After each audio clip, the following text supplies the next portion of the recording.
오늘의 사연을 시작하기 전에 무료로 하실 수 있는 구독과 좋아요, 알림 설정 한번 눌러주시면 소중한 여러분의 사연을 전하는데 큰 힘이 됩니다. 그럼 오늘의 사연 시작합니다. 그날 아침 저는 잠을 거의 못 잤습니다. 노트북 불만, 방안을 희미하게 비추고 있었고 시계는 새벽 6시를 가리키고 있었습니다. 정산 화면을 켜놓은 채 저는 마우스를 쥔 손만 멍하니 바라보고 있었습니다. 이번 달 정산 예정 금액이라는 글자 아래 굵은 숫자가 떠 있었지만 저는 일부러 끝까지 눈을 내리지 않았습니다. 이 숫자를 언제까지 나 혼자만 알고 있을 수 있을까? 그 생각을 하고 있을 때였습니다. 지우야, 나 들어간다. 문을 두드리는 소리와 함께 어머님 목소리가 들렸습니다. 저는 반사적으로 마우스를 움직였습니다. 창을 닫으려고 커서를 오른쪽 위로 올렸는데 손이 미끄러져 엉뚱한 데를 눌러버렸습니다. 그 사이 문은 이미 열렸습니다. 어머님이 방 안으로 들어오셨고 시선이 제 얼굴을 지나 노트북 화면으로 향했습니다. 화면 위쪽에는 채널 이름과 작게 떠 있는 그래프 그리고 아랫부분에는 아직 스크롤을 내리지 않은 정산 내역 일부가 보였습니다. 정확한 숫자는 어머님 눈에도 잘 들어오지 않았을지 모릅니다. 하지만 그 아래로 이어진 광고 수익, 후원, 협찬이라는 글자들은 누가 봐도 그냥 평범한 페이지가 아니라는 걸 알게 해주는 단어였습니다. 어머님이 한 걸음 더 다가오셨습니다. 지우야, 이게 뭐냐? 저는 마우스를 쥔 손을 내려놓았습니다. 이제는 더 숨길 수 없다는 걸 알고 있었습니다. 어머님, 제가 천천히 고개를 들었습니다. 이거 제 채널이에요. 어머님 눈썹이 살짝 올라갔습니다. 채널? 네. 어머님이 거실에서 자주 보셨던 그 사연 읽어주는 채널이요. 어머님이 제 얼굴을 잠시 보다가 다시 화면을 내려다보셨습니다. 채널 이름 작게 떠 있는 썸네일들, 상단의 관리 메뉴. 이제 와서 아무리 둘러대도 변명으로 들릴 뿐이라는 걸 어머님도 아신 듯 했습니다. 그럼 어머님 목소리가 조금 낮아졌습니다. 내가 매일 틀어놓고 듣던 그 유튜버가 어머님이 제 얼굴을 똑바로 보셨습니다. 너였다는 거냐, 지우야? 저는 조용히 고개를 끄덕였습니다. 네, 어머님. 저 맞아요. 방 안 공기가 갑자기 무거워지는 것 같았습니다. 어머님은 한동안 아무 말도 하지 않다가 책장 쪽으로 고개를 돌리셨습니다. 거기에는 제가 대학 시절 받았던 상패가 먼지 쌓인 채 놓여 있었습니다. 한지우 교내 방송제 최우수 성우상. 어머님이 상패를 손가락으로 가리키셨습니다. 저 상패 내가 어제 처음 제대로 봤다. 지우라는 이름이 여기 있고 TV에 나오는 그 채널 이름에도 지우가 있고 목소리도 똑같더라. 어머님이 작게 웃으셨습니다. 웃음이지만 전혀 가볍지 않은 웃음이었습니다. 바보가 아니면 눈치챌 수밖에 없지 않겠니? 저는 도망칠 구석이 어디에도 없다는 걸 알고 있었습니다. 어머님, 죄송해요. 말을 너무 늦게 드렸죠. 어머님이 한숨을 길게 내쉬셨습니다. 7년 동안 나 몰래 했다고 했지? 네. 좋다. 그 얘기를 오늘 제대로 듣자. 여기서는 숨이 막힌다. 거실로 나가자. 어머님은 노트북을 툭 하고 한번 쳐다보고는 먼저 방을 나가셨습니다. 그 뒤를 따르면서 저는 한 가지를 조용히 느꼈습니다. 오늘 정말로 숨을 곳이 없어지는 날이구나. 거실 소파에 어머님과 나란히 앉았습니다. TV는 꺼져 있었지만 검은 화면에 우리 둘의 모습이 옅게 비쳐 보였습니다. 어머님이 먼저 말문을 여셨습니다. 좋다. 그럼 차근차근 물어보마. 구독자가 얼마나 되냐? 저는 휴대전화를 꺼내 채널 관리 앱을 열었습니다. 잠시 손가락이 떨렸지만 숫자를 숨길 생각은 이제 하지 않기로 했습니다. 기기를 돌려 어머님께 화면을 보여드렸습니다. 구독자 100만 2348명.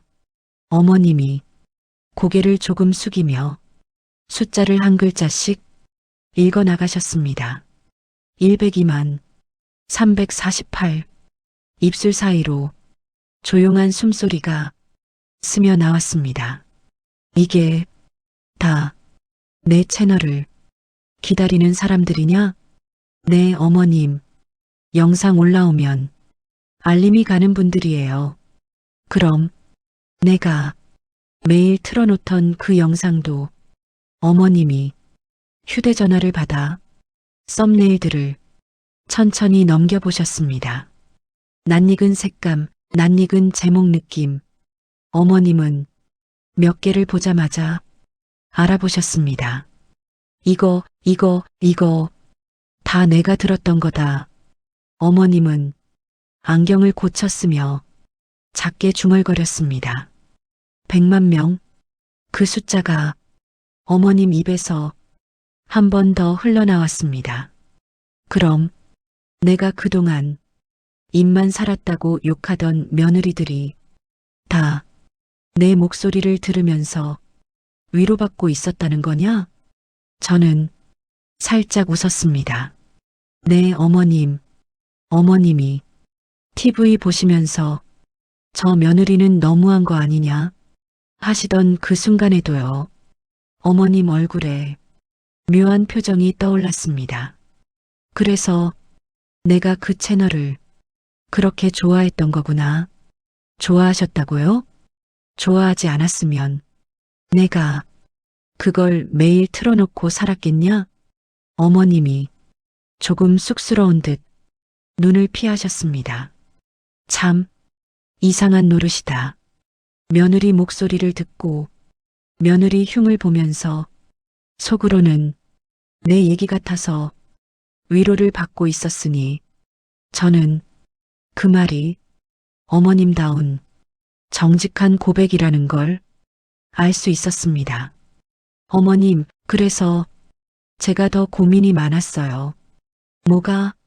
어머님이 그 채널 좋아하시는 걸 보면서 한편으로는 말씀드리고 싶고 또 한편으로는 말씀드리기가 너무 무서웠어요. 어머님이 좋아하시는 그 목소리가 사실은 저입니다. 이 말을 꺼내는 순간 어머님 마음이 어떻게 될지 감이 안 잡혔거든요. 어머님이 조금 서늘한 표정으로 저를 바라보셨습니다. 그래서 7년 동안 아무 말도 안 한 거냐? 그 질문 앞에서 저는 도망칠 수 없었습니다. 네, 어머님. 처음에는 네가 그런다고 무슨 돈이 되냐 하실 것 같아서 말 못했고 나중에는 진짜로 돈이 되니까 더 말을 못했어요. 어머님 눈빛이 조금 더 날카로워졌습니다.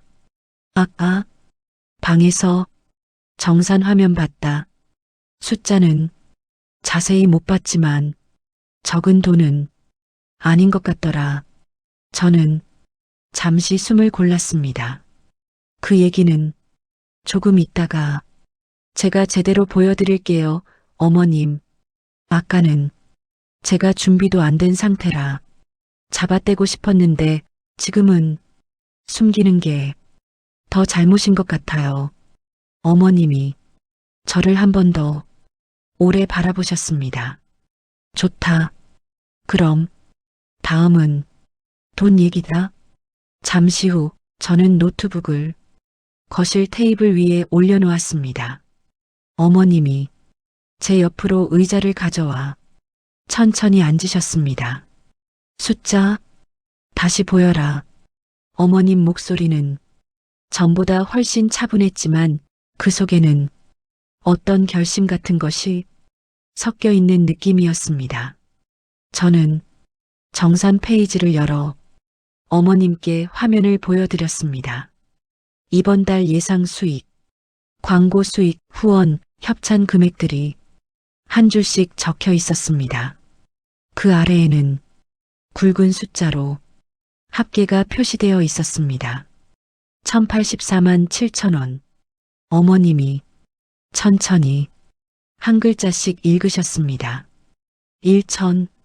1084만 7천원. 입술이 살짝 떨리는 것이 보였습니다. 이게 한 달이냐?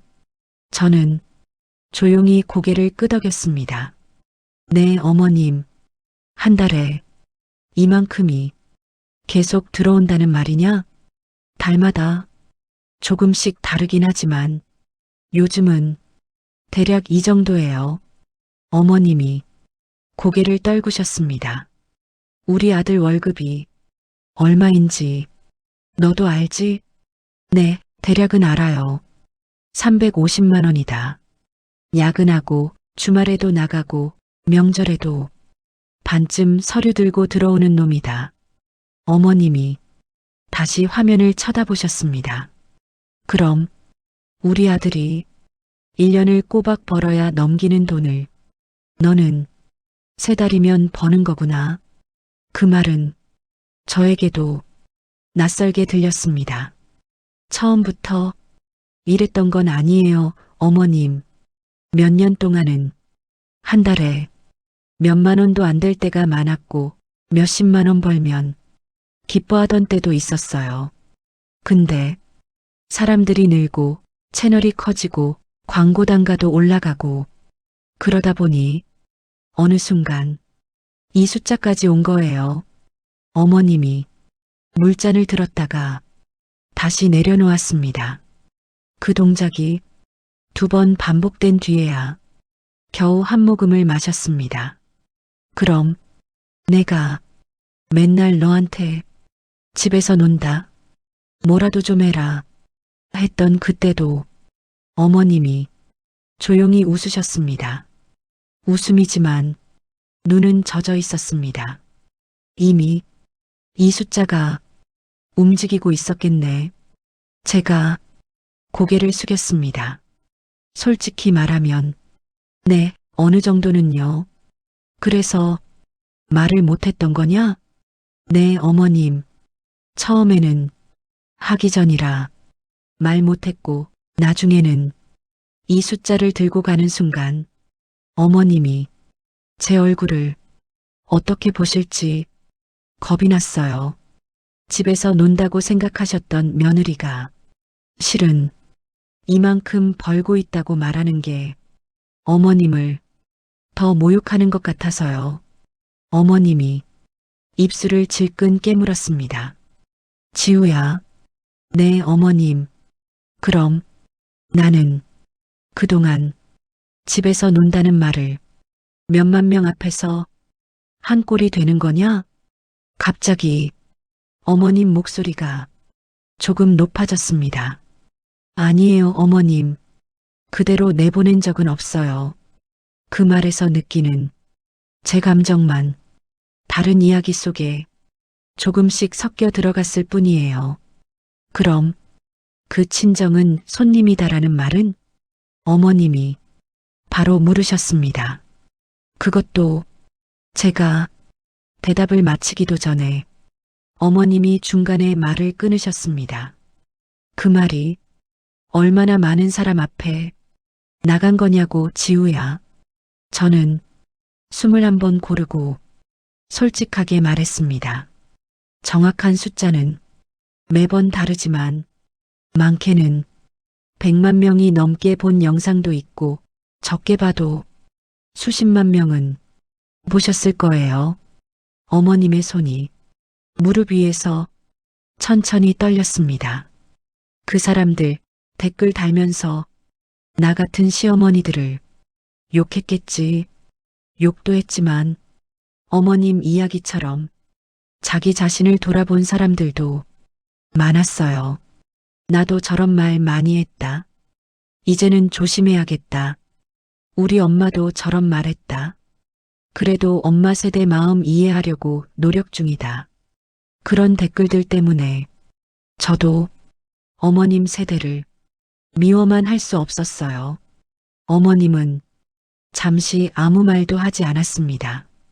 그 침묵 속에서 저는 내내 꿀꺽 삼키며 넘겨야 했던 제 마음의 덩어리들을 조금씩 꺼내놓고 있다는 걸 느끼고 있었습니다. 분위기가 조금 누그러지는가 싶을 때였습니다. 어머님이 갑자기 주머니에서 휴대전화를 꺼내셨습니다. 지우야, 잠깐만. 네, 어머님. 내가 내 채널 어디까지 봤는지 당신이 모를 것 같냐? 어머님은 익숙한 손놀림으로 유튜브 앱을 열고 제 채널을 찾아 들어가셨습니다. 썸네일들이 주르륵 뜨고 어머님은 그 중 하나를 손가락으로 꾹 눌렀습니다. 이거 말이다. 화면에는 이미 알고 있는 제목이 떠 있었습니다. 시어머니가 며느리 친정 앞에서 던진 한마디 평생 잊히지 않습니다. 조회수 옆에는 180만이라는 숫자가 선명하게 찍혀 있었습니다. 제 심장이 쿵 하고 내려앉았습니다. 어머님이 재생 버튼 위에서 손가락을 멈추셨습니다. 지우야, 어머님 목소리가 약간 떨렸습니다. 이거 우리 집 얘기 아니냐? 제가 입을 떼기도 전에 어머님이 말을 이으셨습니다. 3년 전 추석, 내 엄마가 김치, 전, 나물까지 바리바리 싸들고 왔을 때 내가 친정 음식은 손님들 올 때만 내놔라. 집안 사람들 먹기엔 너무 짜다. 그렇게 말했던 거 어머님의 눈이 붉어지기 시작했습니다. 그날 밤에 내가 울면서 설거지를 했던 것도 나는 기억난다. 저는 손을 꼭 쥐었습니다. 어머님, 그 말이 어머님이 화면을 가리키셨습니다. 여기 그대로 들어가 있더라. 180만 명이 그 말을 들었다는 거냐? 나는 대답할 말을 찾지 못했습니다. 어머님, 그날 이야기를 그대로 쓴 건 아니에요. 말도 조금 바꾸고 상황도 섞고 다른 집 명절 이야기랑 섞어서 만들었어요. 그래도 어머님이 제 말을 단호하게 끊었습니다. 당신이 알고 있잖니. 그 말은 분명히 내 입에서 나온 말이라는 걸. 어머님 목소리에는 분노도 있었지만 그보다 더 깊은 부끄러움과 후회가 섞여 있는 것 같았습니다. 내가 그렇게까지 상처받았다는 걸 내가 미처 몰랐다. 그냥 어른들 사이에서 흔히 하는 말이라고 생각했는데 어머님은 입술을 깨물며 고개를 떨구셨습니다. 그게 너한테는 평생 잊히지 않는 말이었겠구나. 잠시 후 어머님이 힘들게 한숨을 내쉬고는 조용히 말했습니다. 그래서 더 부탁하고 싶은 거다. 무슨 말씀이세요, 어머님? 언젠가 내 얘기를 내 채널에 쓴다면 내가 그 말을 왜 할 수밖에 없었는지, 그때 내가 어떤 얼굴을 하고 있었는지도 같이 적어주면 좋겠다. 그 말은 머리를 한 대 맞은 것처럼 저를 멈춰 세웠습니다. 어머님 입장에서요? 그래, 나도 사람들 앞에서 변명 한 번쯤은 해보고 싶다. 나도 잘한 건 아니지만 그렇게밖에 살 줄 몰랐던 세대였다고 미안하다는 말도 언젠가는 하게 될 거라고 저는 조용히 고개를 끄덕였습니다. 그건 제가 꼭 그렇게 쓸게요, 어머님. 근데 말이다, 지우야. 어머님이 다시 휴대전화를 내려놓으며 말을 이었습니다. 메일함에 뭔가 떠 있는 것 같던데. 저는 놀라서 어머님을 바라봤습니다. 언제 보셨어요? 내가 노트북 창 닫는다고 허둥대다가 잠깐 열린 거 봤다. 작가님 출연 제의 어쩌고 하는 글자 말이다. 저는 숨을 한번 삼켰습니다. 그것도 솔직히 말해봐라. 이게 끝이 아니지 않느냐? 저는 결국 노트북을 다시 켜 메일함을 열었습니다. 받은 편지함. 맨 위에는 몇 번이나 읽고도 답을 못 쓴 메일이 굵은 글씨로 남아 있었습니다. 제목 지우의 사연방 작가님 출연 제해드립니다. 발신 공영방송 다큐멘터리 제작팀. 어머님이 한 글자씩 또박또박 읽으셨습니다. 출연 제해? 네, 어머님. 이게 무슨 뜻이냐? 얼굴 공개하고 제 목소리와 제 이야기를 방송으로 만들자는 거예요. 다큐멘터리처럼 사연 읽는 사람의 삶. 이런 걸로요. 어머님 눈이 순식간에 커졌습니다. 얼굴 공개? 네. 그렇게 되면 제가 누군지 친정도 시댁도 동네 사람들도 다 알게 되겠죠. 어머님이 소파에서 벌떡 일어나셨습니다. 지우야, 그건 안 된다. 한 번도 저를 그렇게 절박한 목소리로 부르신 적이 없었습니다. 어머님, 인터넷에서 목소리만 나가는 건 그래도 괜찮다. 근데 얼굴까지 나가고 내가 우리 집 이야기 한 것까지 알려지면 그때는 나도 너도 버티기 힘들다. 저는 조용히 고개를 끄덕였습니다. 그래서 아직 답을 못했어요, 어머님. 저 혼자 결정할 수 있는 문제가 아니라서요. 그때였습니다. 갑자기 제 휴대전화가 연달아 여러 번 진동을 울렸습니다.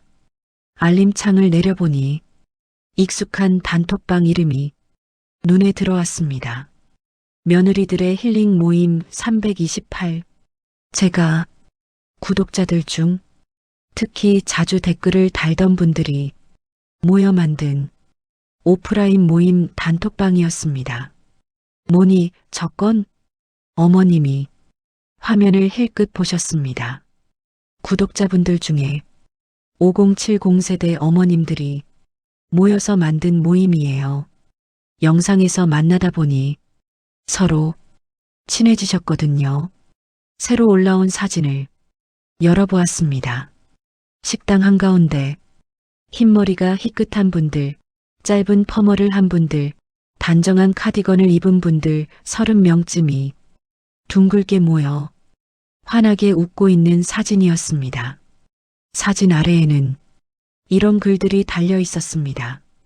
지우 작가님 목소리 덕분에 오늘도 살아갈 힘 얻고 갑니다. 다음 모임에는 꼭 작가님도 함께 해주세요. 어머님이 사진을 한참 들여다보시더니 작게 중얼거렸습니다.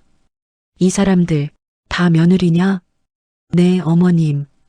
그리고 저 안에 이미 시어머니가 된 분들도 많아요. 며느리였다가 이제는 시어머니가 된 분들이요. 어머님의 눈빛이 복잡하게 흔들렸습니다. 그래서 더 헷갈린다. 내가 누구 편에 서야 할지.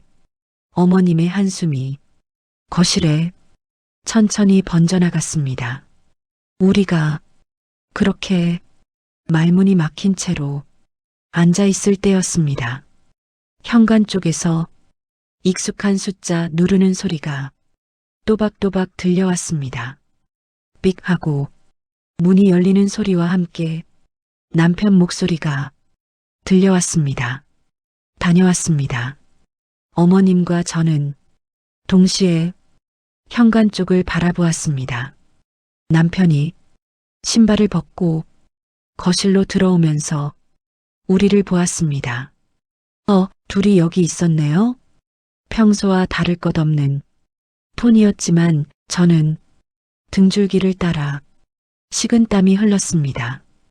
테이블 위에는 아직 꺼지지 않은 노트북 정산 페이지가 열린 채 밝게 빛나고 있었습니다. 그 옆에는 제 휴대전화와 어머님의 휴대전화가 나란히 놓여 있었습니다. 남편이 자연스럽게 테이블 쪽으로 다가왔습니다. 여보, 뭐 하다가 이렇게 모여 있었어? 저는 입을 열지 못했습니다. 대신 어머님을 잠깐 쳐다보았습니다. 어머님은 제 눈을 단단하게 마주보곤 아주 짧게 고개를 끄덕여 주셨습니다. 도망가지 말라는 말을 눈으로 하고 계셨습니다. 남편이 노트북 화면을 흘끗 보더니 고개를 갸웃했습니다. 이거. 화면에는 관리자용 대시보드가 떠 있었지만 상단에는 채널 이름과 작게 썸네일들이 줄지어 있었습니다. 남편 눈동자가 조금 더 커졌습니다. 이거 내가 출근할 때마다 듣던 그 채널 아니야? 심장이 또 한 번 쿵 하고 내려앉았습니다. 남편이 모니터 앞으로 몸을 더 숙이며 중얼거렸습니다. 썸네일 색깔도 그렇고 채널 이름도 그렇고 이거 내가 맨날 차 안에서 듣던 지우의 사연방 맞지? 어머님이 잠시 남편과 저를 번갈아 바라보시더니 조용히 등받이에 몸을 기댔습니다. 이제 이 방에서 진실을 알고 있는 사람은 둘이 아니라 셋이 되었습니다. 저는 마른 침을 삼키고 입을 열었습니다. 여보, 남편이 제 쪽을 돌아보았습니다. 응? 그 채널. 사실은 제 목소리가 살짝 떨렸습니다. 내가 만들었어. 순간 시간이 잠깐 멈춘 것처럼 느껴졌습니다. 남편은 제가 농담하는 줄 아는지 한쪽 입꼬리를 올렸다가 제가 웃지 않는 걸 보고 표정을 굳혔습니다. 그 한마디로 3부의 문이 조용히 열리고 있었습니다.